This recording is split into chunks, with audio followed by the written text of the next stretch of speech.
Hi, and welcome back to DDA on F1, where today I'm going to go into a continuation of my F1 Basics series. And I figured, why not let you guys ask me the questions? So what I did was I went on Google and I looked at the 5 most asked things about F1 cars. And the questions were pretty good. So without making this too long, let's get into it. Question number 1. Why do F1 cars spark? It's pretty simple. If you've ever seen an F1 race or any kind of session with F1 cars, you've seen that out of the back of them, there's these sparks that are flying everywhere. This is done more for theatric effect than for performance gains, but it's cool, and I think it's a cool part of F1. Basically what happens is, underneath every F1 car, there are little pieces of titanium.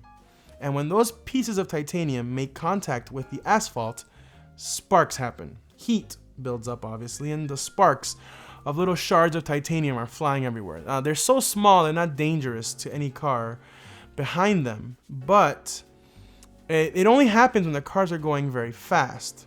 Why is that? That is because of something very complex that I can explain very simply, and that is aerodynamic load. Aerodynamic load can be best explained in a way that we've all experienced. Yes, you've experienced aerodynamic load. When you were a kid and your parents were driving your car and they had the windows down, did you ever put your arms outside at speed? 40, 50 miles an hour? I did. And what I used to do was I used to make my hand do this. And what I would feel is my hand wanting to go down. Yeah, you're familiar with it. Or maybe you're not, because you weren't adventurous like I was as a young boy. But F1 cars work in that capacity. The wings and the general design and the shape of the car, and the rear wing especially, are like your hand. When the air hits your hand, it pushes it down. Well, F1 cars function very similarly. Those wings create aerodynamic load, and the car goes down more, and as the car goes down more, that titanium piece will touch the asphalt more frequently and cause the sparks. So, yeah. Question number 2. Why do F1 cars swerve? Sorry, I know that's corny, but I'm just a YouTuber trying my best. F1 cars swerve to build heat into their tires. Most of the time, when you will see F1 cars swerving is in periods during the race and just before the race where the cars are not going at race speeds. See, maintaining tire temperature is extremely important in F1 cars because that is when the tires are in their proper operating window and they're their stickiest and you can go the fastest. So usually during a safety car period or a virtual safety car period or just before the start of the race, F1 cars will be swerving, some more drastically than others, it must be said, to generate heat in the tires so that when the race starts or restarts, the tires are in that right range where they need to be for them to go as fast as possible and gain as much time as possible. So yeah, that's why. Question number 3. Why do F1 cars have halos? This one's a little sadder. F1 cars have halos for driver safety, to protect the drivers' heads in the event of an accident or some kind of collision. The reality of F1 is that it's a dangerous sport, and F1 and the FIA, which is the governing body, the Fédération Internationale de l'Automobile, put simply, the International Federation of Cars, mandated after the 2017 season that every F1 car must have a halo. It does add protection to the F1 drivers and their heads from coming into contact with blunt objects that are going to hurt them. How I wish F1 had instituted the halo sooner. If they had, the last 2 deaths in F1 would have been completely prevented, because the objects that killed both drivers, Ayrton Senna and Jules Bianchi, would have been curbed by the halo.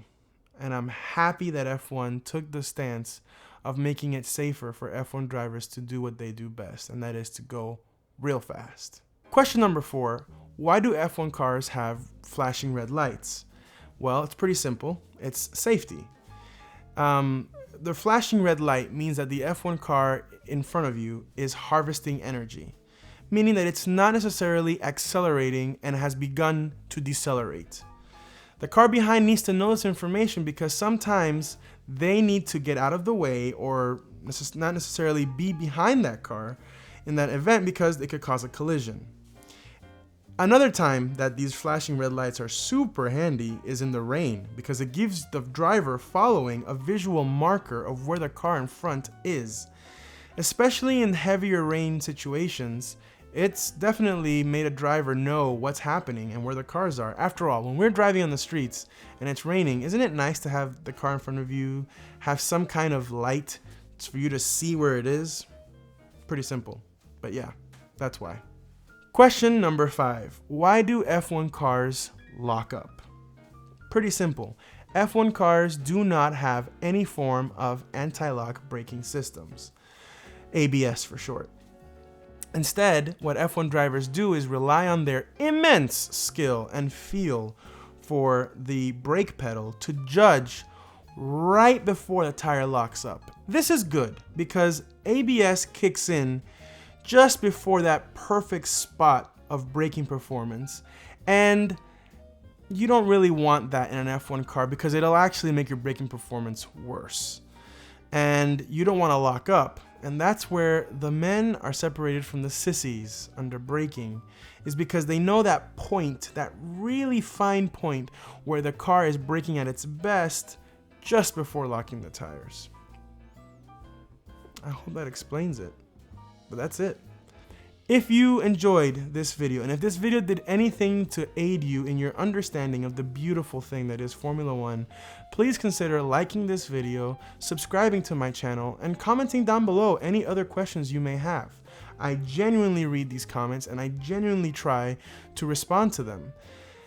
And if all those things are good, then why not click the notification bell so that you know when there's more videos like this.